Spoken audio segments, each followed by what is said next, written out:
everybody. Today we are talking about what happens when you discard, leave, or abandon the narcissist first. This is a situation that I have decades of experience with because I did discard my malignant narcissistic ex, and I also went no contact with my malignant narcissistic father and other family members. So if you are thinking about leaving and have some concerns, then today's video is for you. If you're new to this channel, I would like to take a moment and welcome you and invite you to please subscribe and be sure and hit that notification bell because I put out new videos every week.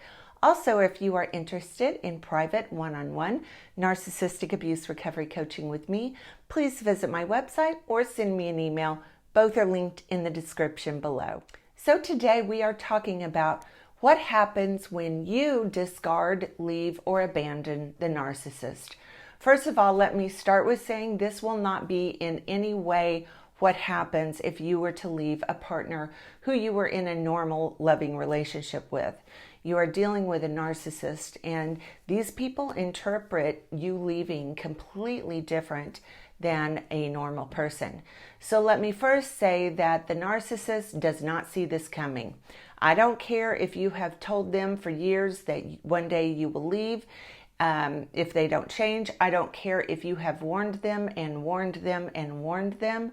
They do not see this coming. In my experience, it takes a very long time for the narcissist to actually comprehend that this time you are finished and nothing they can do or say is going to change your mind. The reason this happens is because of several things. First of all, they usually have gotten away with treating you so terribly for a very, very long time, so they do not take your threats seriously. Their own narcissism is a barrier that prevents them from actually believing that you are leaving. Many times, even after you've left or even after you have filed for divorce. In their mind, they believe because they have wrecked your self-esteem so bad that you won't be able to follow through, or they might believe they have too much money for you to ever permanently leave them, or they might think that they can pressure, coerce, harass, and badger you to death, and that will prevent you from actually following through with the permanent elimination of this relationship. So just because you might physically leave the narcissist does not mean that they have accepted this reality. So usually the narcissist coming to the conclusion that you are truly done is a bit of a process. This does not happen overnight, especially if you have been with them for a long period of time. Narcissists do not view other people as a living, breathing entity with their own mind, with their own perceptions, abilities, and desires outside of the narcissist's life.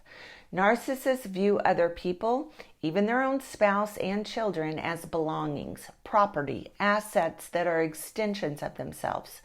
So for starters, if and when you leave, their first reaction is usually one of confusion. They cannot figure out why on earth you left because narcissists live in an alternate reality. They have created a false and phony narrative about themselves, about their lives, and about their importance. That narrative is everything to them. Even if they have been abusing you, raging at you, cheating on you, neglecting you for years and years, they do not live in a reality-based world. In their mind, their abusive behaviors they have been subjecting you to are entitlements that they deserve. So it's not uncommon for their first reaction to be one of confusion. However, if you do not come back in a relatively short period of time, their confusion will move into anger and even rage. How dare you even think that you have the authority or right to leave them? Who in the hell do you think you are? Remember, narcissists are always running a phony narrative in their minds that will put them in one of three roles. They will be the hero, the martyr, or the victim, or some combination of all three. Never will they be or accept the accurate and reality-based role they have played, which is the role of the villain, of the abuser, of the destroyer of happiness and joy. That does not align with the the phony beliefs that they want to believe and certainly want others to believe about them. And if you try and suggest that this is the role they have played, they usually will become extremely offended. Not only do they see themselves in the reality of the role they have played, they do not believe that you have any right to suggest otherwise. It's not uncommon for them to start talking about all of the things they have done for you over the years and how ungrateful you are and how much they have had to sacrifice for you. They are genuinely offended and enraged that you, insignificant, undeserving you, dare to suggest things are not the way that the narcissist wants to gaslight and manipulate the rest of the world into believing. In their mind, you are beneath them. You are worthless compared to them. And you have stepped way, way, way out of line, and they are going to remind you who runs the show and who doesn't. So brace yourself for some extreme delusional thinking.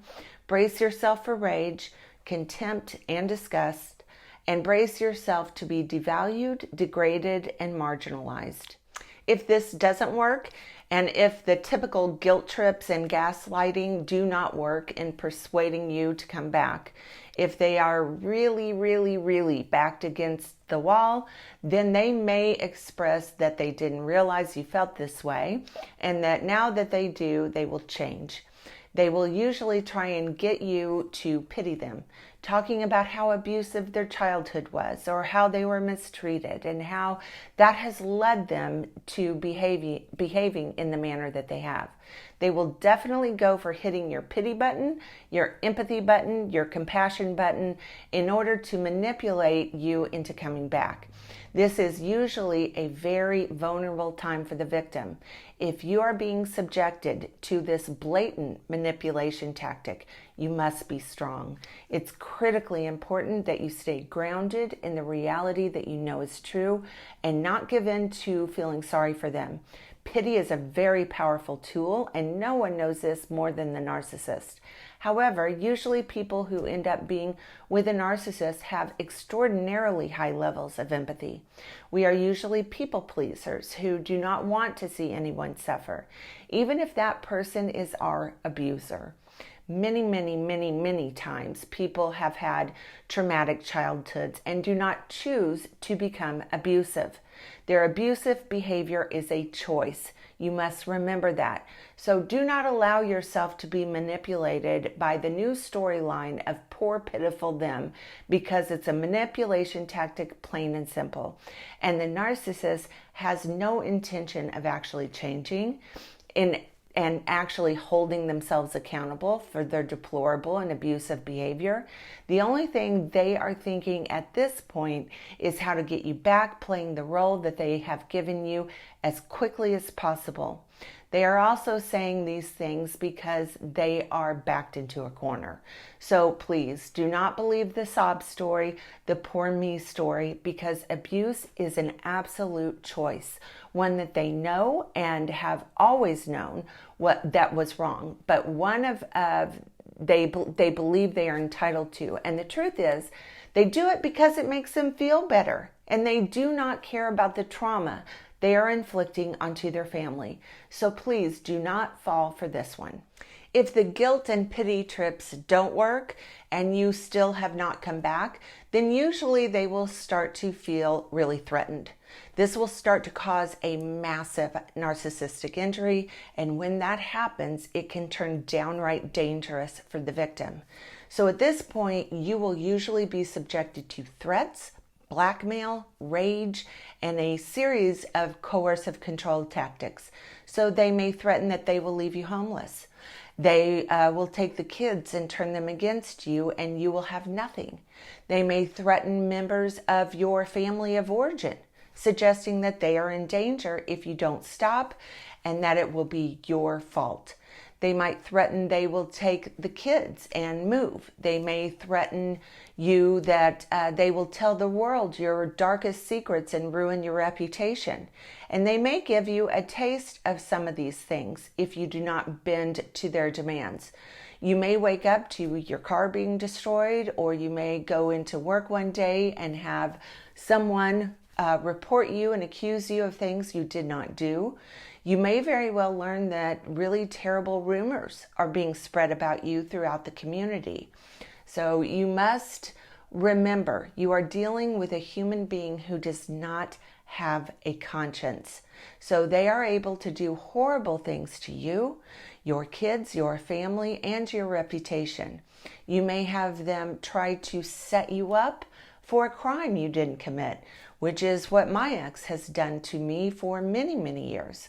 So you do not need to be, you need to be prepared for this, as scary and horrible as it sounds. Trust me when I tell you, they are not above doing things like this. And lastly, if you leave a narcissist and they cannot manipulate and coerce you back into the relationship, and their tactics to win you back or scare you into coming back do not work, then their feelings about you can very well turn into a deep hatred for you, almost an obsessive hatred for you.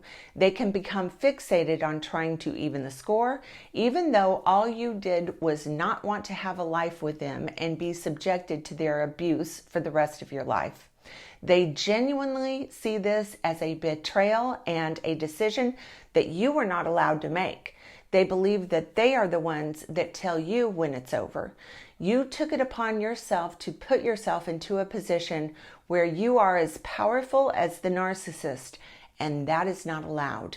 And unfortunately, in some cases, like in my case, this can become a decades-long obsession they develop for you. They want to see you fail. They want to see you ruined. In my case, it became crystal clear that my ex and my father and others wanted to see my permanent address become a cemetery, a prison, or a mental ward. Years and years and years of unrelenting harassment, terrorism, vandalism, stalking for decades.